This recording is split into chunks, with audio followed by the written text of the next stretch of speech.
Hi guys, welcome back to our channel. നമ്മളിപ്പോൾ കണ്ടുകൊണ്ടിരിക്കുന്ന new ഡ്രാമയുടെ next പാർട്ടുമായിട്ടാണ് ഞാൻ നിങ്ങളിലേക്ക് എത്തിയിട്ടുള്ളത്.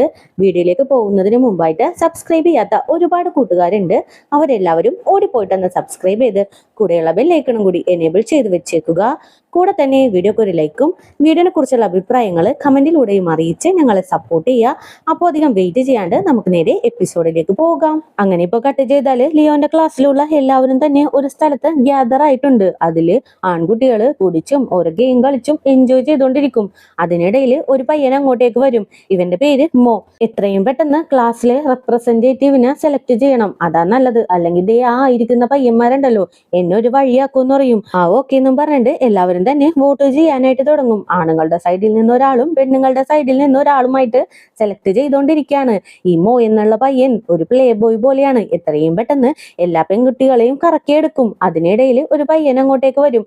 ഇവന്റെ പേര് മാർക്ക് എന്നാണ്. എടാ, നിനക്ക് എല്ലാ പെൺകുട്ടികളെയും നല്ല രീതിക്ക് കറക്കിയെടുക്കാൻ അറിയാലോ, എന്തെങ്കിലും ടിപ്സ് ഉണ്ടെങ്കിൽ എനിക്ക് പറഞ്ഞു താടാന്ന് പറയും. ഇതും കേട്ടുകൊണ്ടാണ് ഇവരുടെ സീനിയർ അകത്തേക്ക് കയറി വരുന്നത്. ഓ, നിനക്ക് ഒരുപാട് ടിപ്സ് ഒക്കെ അറിയാലോ, അങ്ങനെയാണെങ്കിൽ കുറച്ച് എനിക്കും പറഞ്ഞു താടാന്ന് പറയും. ഓ സീനിയർ, നിങ്ങൾ എന്താ ഈ വഴിക്കെന്ന് മോ ഇങ്ങനെ ചോദിക്കും. ഞാനേ എന്റെ ഫ്രണ്ടിന്റെ കൂടെ ലൈറ്റ് ആയിട്ട് ഡ്രിങ്ക് ചെയ്യാലോ എന്ന് വിചാരിച്ചു വന്നതാണ്.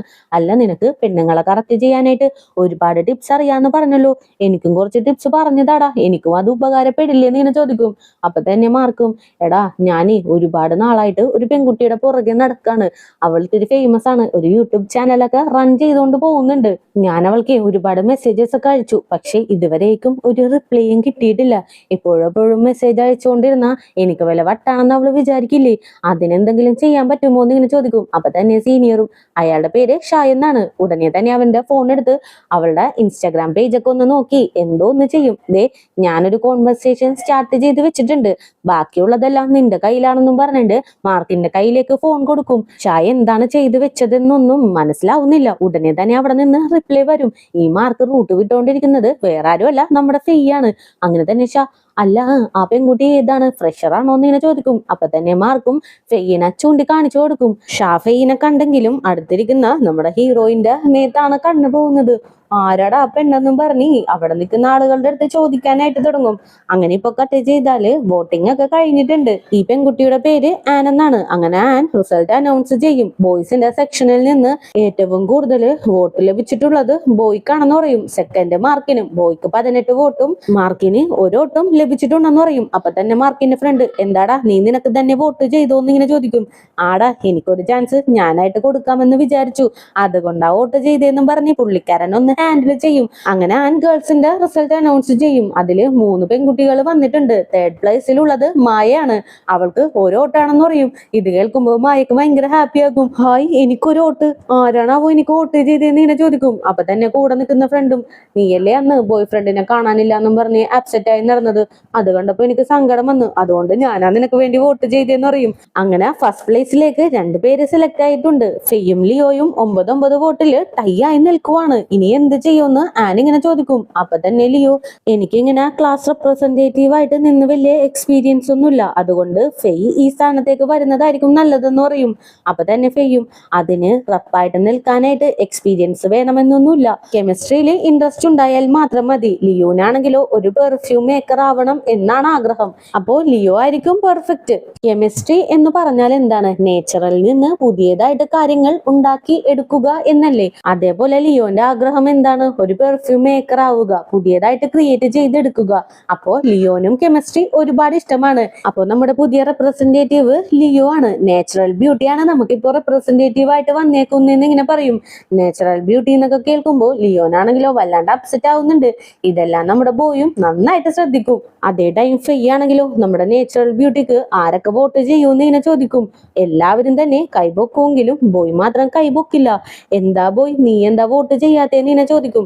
നിങ്ങൾ പറഞ്ഞ ഈ കാര്യത്തിൽ എനിക്ക് വിശ്വാസം ഇല്ലാത്തടത്തോളം കാലം ഞാൻ എന്തിനതിനെ വോട്ട് ചെയ്യണം, അതുകൊണ്ടാണ് ഞാൻ വോട്ട് ചെയ്യാത്തേന്ന് പറയും. അപ്പൊ തന്നെ മാർക്കും, ഫെയ് നീ എന്തായാലും വിട്, അവൻ വോട്ട് ചെയ്തില്ലെങ്കിൽ എന്താണ്, ബാക്കിയുള്ള ഞങ്ങൾ എല്ലാവരും അവൾക്ക് വേണ്ടി വോട്ട് ചെയ്തില്ലേ, അപ്പൊ നമ്മുടെ ക്ലാസ്സിലെ അടുത്ത ഹോട്ട് ഗേള് അവളായിരിക്കും എന്ന് പറയും. അപ്പൊ തന്നെ മിമിയും എന്തായാലും നമ്മളെക്കാളും അവള് നല്ല ക്യൂട്ടാണ്, നമ്മളെ നല്ല രീതിക്ക് റെപ്രസെന്റേറ്റ് ചെയ്ത് പോവുകയും ചെയ്യും, അതുപോലെ ട്രൂ ബ്യൂട്ടിയും കൂടിയല്ലേ എന്ന് ഇങ്ങനെ ചോദിക്കും. എല്ലാവരും ബ്യൂട്ടി ബ്യൂട്ടി എന്ന് മെൻഷൻ ചെയ്യുമ്പോൾ ലിയോന് വല്ലാണ്ടാകും. ഞാൻ അത്രക്ക് ബ്യൂട്ടി ഒന്നും അല്ല, പ്ലീസ് എന്നെ ഇതിൽ നിന്ന് ഒന്ന് ഒഴിവാക്കി തരാമോ എന്ന് ഇങ്ങനെ ചോദിക്കും. നീ എന്താ ലിയോ ഇങ്ങനെയൊക്കെ സംസാരിക്കുന്നത്, റപ്പായിട്ട് നിൽക്കാനായിട്ടുള്ള മുഴുവൻ യോഗ്യതയും നിനക്കാണുള്ളത്. ഈ റപ്പിന് എല്ലാവർക്കും കൂടി ഒരു കോമ്പറ്റീഷൻ ഒക്കെ ഉണ്ട്, നാച്ചുറൽ ബ്യൂട്ടി ആയിട്ടുള്ള നീ തന്നെ അതിൽ പങ്കെടുത്ത് വിൻ ചെയ്യണോന്ന് അറിയും. നാച്ചുറൽ ബ്യൂട്ടി എന്ന് വീണ്ടും വീണ്ടും പറയുമ്പോൾ ലിയോന് വല്ലാണ്ട് ടെൻഷൻ ആകും. സോറി ഫെയ്, ഞാൻ നാച്ചുറൽ ബ്യൂട്ടി ഒന്നും അല്ല, പ്ലാസ്റ്റിക് സർജറി ചെയ്താണ് എനിക്ക് ഇത്രയും ഭംഗി വന്നതെന്ന് ലിയോ സത്യം തുറന്നു പറയും. എല്ലാവരും ഇത് കേട്ട് ആശ്ചര്യത്തോടു കൂടി ഇവളെ ഇങ്ങനെ നോക്കും. ഇത് കാണുമ്പോൾ വല്ലാണ്ടായിട്ട് പുള്ളിക്കാരി പയ്യെ നടക്കും. ആ ടൈമിന് പോയി ഓ എന്തായാലും ഇത്രയും വലിയ പെർഫോമൻസ് നടത്തിയതിന് 5 സ്റ്റാർ തന്നെ തരണമെന്ന് പറയും. ഇതൊക്കെ കേട്ടിട്ടും ലിയോ അവിടെ നിൽക്കാണ്ട് പുറത്തേക്ക് ഇറങ്ങി വന്ന് വല്ലാണ്ട് ഫീൽ ചെയ്ത് കരഞ്ഞോണ്ടിരിക്കും. പുറകെ തന്നെ ബോയും പുറത്തേക്ക് ഇറങ്ങി വരും. എന്താ നീ ഇവിടെ ഇരിക്കുന്നതെന്ന് ചോദിക്കും. നീ എന്നെ റെക്കഗ്നൈസ് ചെയ്തു, അതുകൊണ്ടല്ലേ എന്നെ മുന്തി താഴെ ഇടാൻ വേണ്ടിയിട്ട് എന്റെ അടുത്ത് വന്ന് അപ്രോച്ച് ചെയ്തത്, നിനക്കിപ്പോ സമാധാനമായില്ലേന്ന് ലിയോ ഭയങ്കര ഫീൽ ചെയ്ത് ചോദിക്കും. ഓ അപ്പോ നിനക്ക് എന്നെ മനസ്സിലായോ? ആ എനിക്ക് നേരത്തെ തന്നെ മനസ്സിലായി, എന്നെ താഴ്ത്തി കെട്ടിയവനാ, ഞാൻ എങ്ങനെ മറക്കും. ഓ അതുകൊണ്ടാണോ നീ ഇങ്ങനെ പ്ലാസ്റ്റിക് സർജറി ചെയ്ത് വന്ന് എന്റെ മുൻപിൽ നിൽക്കുന്നേന്ന് ബോയ് വീണ്ടും ചോദിക്കും. അപ്പൊ തന്നെ ലിയോ ഇതാണ് ഒരു റീസൺ എങ്കിൽ ഞാൻ പ്ലാസ്റ്റിക് സർജറി ചെയ്തതിൽ എന്താ പ്രോബ്ലം എന്ന് ഇങ്ങനെ ചോദിക്കും. ഓ ഈ ഒരു റീസണ് വേണ്ടിയിട്ടാണ് നീ പ്ലാസ്റ്റിക് സർജറി ചെയ്തത്, അപ്പോ നിനക്ക് ഇതിൽ നിന്ന് എന്ത് ഉപകാരമാണ് കിട്ടിയത്, അത് നിനക്ക് എന്താണെന്ന് എന്റെ അടുത്ത് പറയാൻ പറ്റുമോ എന്ന് ഇങ്ങനെ ചോദിക്കും. ഇതേപോലെ തന്നെയാണ് അകത്തും ഫ്രണ്ട്സ് എല്ലാവരും സംസാരിച്ചോണ്ടിരിക്കുന്നത്. ഇവളിങ്ങനെ പ്ലാസ്റ്റിക് സർജറി ചെയ്തു, എന്താണല്ലേ എന്നാലും തുറന്നു പറഞ്ഞു എന്നൊക്കെ പറയും. അപ്പൊ തന്നെ മിമിയും ഫെയ് നീ സങ്കടപ്പെടേണ്ട ആവശ്യമൊന്നുമില്ല, അവളിങ്ങനെ പ്ലാസ്റ്റിക് സർജറി ചെയ്ത കാര്യം നീ അറിഞ്ഞില്ലല്ലോ, അതുകൊണ്ടല്ലേ നീ അവളുടെ അടുത്ത് ഫ്രണ്ട്ഷിപ്പ് വെച്ചെന്ന് ചോദിച്ചോണ്ടിരിക്കും. അതേ ടൈം പുറത്ത് പോയും എല്ലാ മനുഷ്യരും നിന്റെ അടുത്ത് നിന്ന് മാറി നിൽക്കാനായിട്ട് എന്തെങ്കിലും റീസൺ ഉണ്ടോന്ന് തപ്പിക്കൊണ്ടിരിക്കും. ഈവൻ നീ ഭംഗിയുള്ള ഒരു പെൺകുട്ടിയാണെങ്കിൽ പോലും അത് നിനക്ക് മനസ്സിലാവുന്നുണ്ടോ? അപ്പൊ നീ ഇങ്ങനെ പ്ലാസ്റ്റിക് സർജറി ചെയ്തതില് നിനക്ക് എന്ത് ഉപകാരമാണ് കിട്ടിയതെന്ന് ഇങ്ങനെ ചോദിക്കും. ലിയോനാണെങ്കിലോ ഭയങ്കര ദേഷ്യം കയറും. നീ എന്താണ് എന്നെ കുറിച്ച് വിചാരിച്ചിരിക്കുന്നത്? ജസ്റ്റ് ഭംഗിയായിട്ട് മാറാൻ വേണ്ടി മാത്രമാണ് ഞാനിങ്ങനെ പ്ലാസ്റ്റിക് സർജറി ചെയ്തതെന്നോ?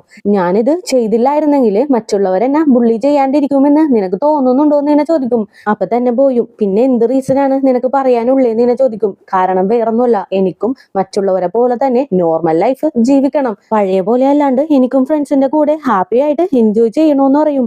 ആക്ച്വലി പുള്ളിക്കാരുടെ സ്കൂൾ ടൈമിലെല്ലാം ഇവളുടെ ഫേസ് വെച്ച് എല്ലാവരും തന്നെ ഇവളെ കളിയാക്കും. ആരും തന്നെ ഒരു ഫ്രണ്ടായിട്ട് പോലും കൺസിഡർ ചെയ്യാറില്ല. ഇവള് ഫുഡ് കഴിക്കാൻ വന്നിരുന്നാ പോലും അവിടെ നിന്ന് എല്ലാവരും തന്നെ എഴുന്നേറ്റ് പോകും. ഇതെല്ലാം ലിയോ ഓർത്തെടുക്കും. അങ്ങനെ തന്നെ ബോയുടെ അടുത്ത് എന്റെ പാരന്റ്സ് ഇതിന് സമ്മതിച്ചത് എന്തുകൊണ്ടാണെന്ന് നിനക്കറിയാമോ? എന്റെ സന്തോഷത്തിന് വേണ്ടിയിട്ടാണ്, ഇനിയുള്ള ജീവിതമെങ്കിലും ഞാൻ ഹാപ്പി ആയിട്ട് ജീവിക്കണം, പഴയ പോലെ അല്ലാണ്ട് ഒരുപാട് ഫ്രണ്ട്സുമായിട്ട് എനിക്ക് എൻജോയ് ചെയ്യണം, അതേപോലെ തന്നെ എനിക്കിപ്പോ ഒരു ഫ്രണ്ടിനെയും കിട്ടിയിട്ടുണ്ടെന്ന് പറയും. അപ്പൊ തന്നെ പോയും നിനക്കൊരു ഫ്രണ്ടാണ് ആവശ്യമെങ്കിൽ അതിന് ഫെയ് ഒരിക്കലും സൂട്ടാവില്ല എന്ന് പറയും. എന്തുകൊണ്ട് സൂട്ടാവില്ല? അവള് എന്റെ കൂടെ എന്ത് സപ്പോർട്ടീവ് ആയിട്ടാണ് നിൽക്കുന്നതെന്ന് നിനക്കറിയാമോ എന്ന് ഇങ്ങനെ ചോദിക്കും. ലിയോ പറഞ്ഞ പോലെ തന്നെ ഫെയ് അകത്തിരുന്ന് എല്ലാവരുടെ അടുത്തും ലിയോനെ സപ്പോർട്ട് ചെയ്താണ് സംസാരിക്കുന്നത്. എന്തിനു വേണ്ടിയിട്ടാണ് നിങ്ങൾ എല്ലാവരും ലിയോനെ മാറ്റി നിർത്താനായിട്ട് ശ്രമിക്കുന്നത്? അവൾ എന്ത് തെറ്റാ ചെയ്തത്?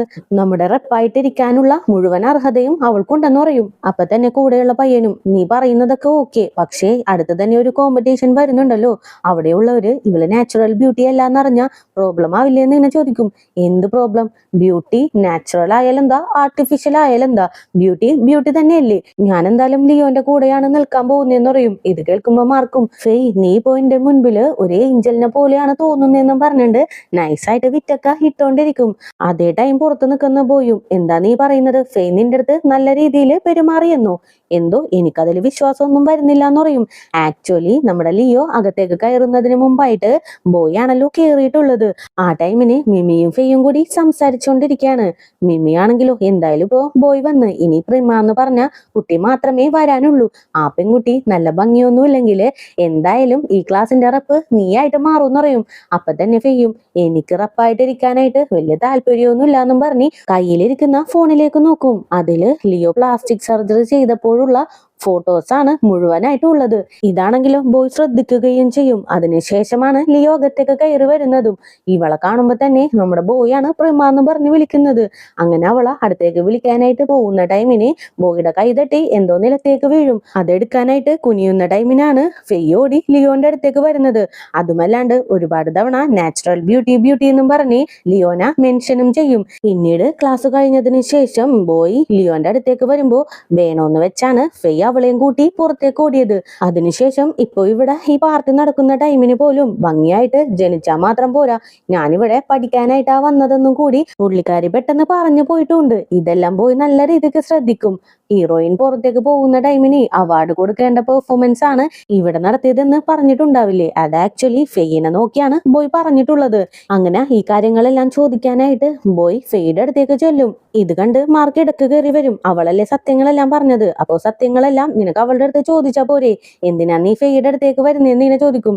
അപ്പൊ തന്നെ ബോയും, അല്ല ഫെയ്, നിനക്ക് എല്ലാ കാര്യങ്ങളും നേരത്തെ തന്നെ അറിയാമല്ലോ, അവളുടെ വായിൽ നിന്ന് തന്നെ ഈ സത്യം പുറത്തു വരാൻ വേണ്ടിയിട്ടല്ലേ ഇത്രയും പെർഫോമൻസ് നീ ഇവിടെ വെച്ച് കാഴ്ച വെച്ചെന്ന് ഇങ്ങനെ ചോദിക്കും. ഇത് കേൾക്കുമ്പോ മാർക്കിന് വല്ലാണ്ട് ദേഷ്യം കയറി ബോയുടെ അടുത്ത് തല്ല് പിടിക്കാനായിട്ടൊക്കെ വരും. അപ്പൊ തന്നെ ഞാൻ ഇടക്ക് കയറി രണ്ടിനെയും പിരിച്ചു വിടും. അതേ ടൈം ഫെയ് ആണെങ്കിലോ ഇത്ര നേരം ഒന്നും അറിയാത്ത പോലെ നിൽക്കുമായിരുന്നെങ്കിൽ പെട്ടെന്ന് ചാടി കഴിഞ്ഞിട്ട് സോറി ഗൈസ്, ഇതൊന്നും എനിക്ക് അറിയാൻ പാടില്ല എന്നും പറഞ്ഞ് ഒരു ആക്ടിങ് അങ്ങോട്ട് കൊടുക്കും. ഇത് കണ്ട് ടെൻഷനായിട്ടാണ് ബോയ് ദേഷ്യത്തില് പുറത്തേക്ക് ഇറങ്ങി വരുന്നത് പോലും. എല്ലാവരുടെയും മുമ്പില് ലിയോനെ തന്നെ ഹോട്ട് ഗേൾ ആയിട്ട് വെക്കാന്നും പറഞ്ഞ ഒരു ആക്ടിങ് ഒക്കെ ഇട്ട് പുള്ളിക്കാരി അപ്പൊ തന്നെ ലിയോന്റെ കൂടെ എടുത്ത സെൽഫി സോഷ്യൽ മീഡിയയില് ലീക്ക് ആക്കി വിടും. ഫെയ് ആണ് നാച്ചുറൽ ബ്യൂട്ടി, അവൾക്കാണ് അധിക വോട്ട് ലഭിച്ചത്.